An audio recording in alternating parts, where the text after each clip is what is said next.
Greetings, citizens of the internet! You can call me Nitro Indigo, and today I will be mini-reviewing 4 video games in order of release.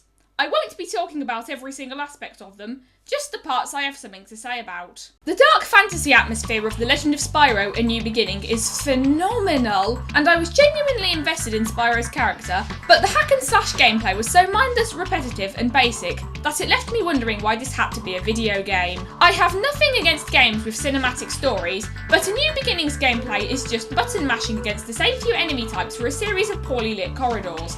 I like games that make me think. Also, I hate this version of Sparks. He contributes nothing to the story, his quips aren't funny, and he looks hideous. It's like they were trying too hard to make him like Daxter, which is a shame too, because I like the concept of him being a literal guiding light. Next! Children of Mana is one of the most frustrating games I've ever played. It's a dungeon crawling action RPG where the dungeons go on for way too long, and every floor feels the same. Enemies take way too many hits to kill and deal way too much damage. Despite there being lots of different weapon types, the combat amounts to mindless button mashing. The only difference between weapon upgrades is that each has slightly higher stats than the last, something that could have easily been done by levelling up. I also couldn't care about the story for the life of me. Everything felt too vague. The backstory involves a cataclysm which left 3 of the protagonists as orphans, but they never explain what this cataclysm was, making this feel like a sequel to a game that doesn't exist. Apparently, this is the first game in the World of Mana timeline. I don't completely hate this game, though.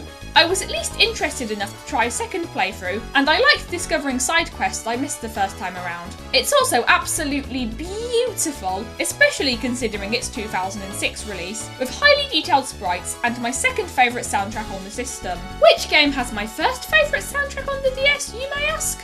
Well... Next! In the past, I've complained that I've been unable to find anything to say about The Legend of Zelda Spirit Tracks. To cut a long story short, I went into it completely spoiled, which was entirely my own fault, leaving me unable to form my own opinions about it. Well, I have some good news! I finally found things to say about it! Spirit Tracks is better made than people give it credit for. I replayed it and Pokemon Mystery Dungeon Explorers of Time around the same time a few years ago, and I was amazed at how quickly the cutscenes in Spirit Tracks went. The dialogue is punctual, well worded, and respects children's intelligence. People often complain about the graphics, but it's clear that this is the best the DS can do. The art style was designed around graphical limitations rather than against them. Characters are expressive, cutscenes have dynamic camera angles, and the colour palette is more varied than the Wind Waker's. Whether you love or hate Spirit Tracks, though, there's one thing we can all agree on: the music is amazing! It's the closest to real instruments I've ever heard on the DS.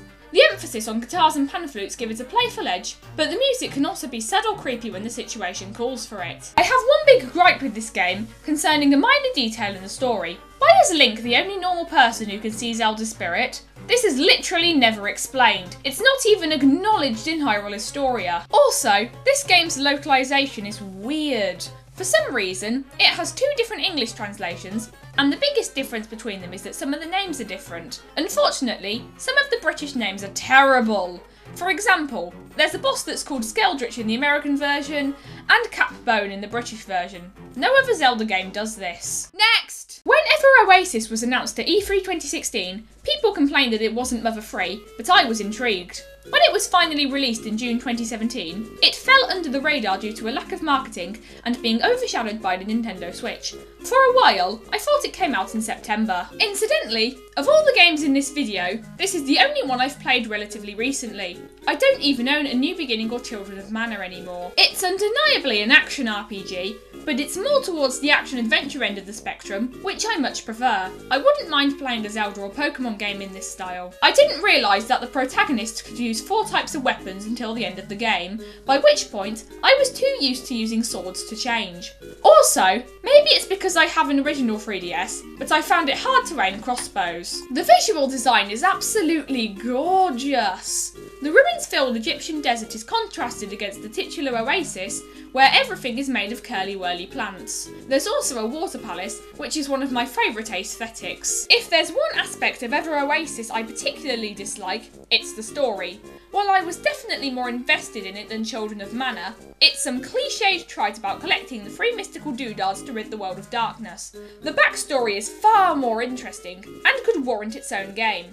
I'd love to see more from this IP. Outro!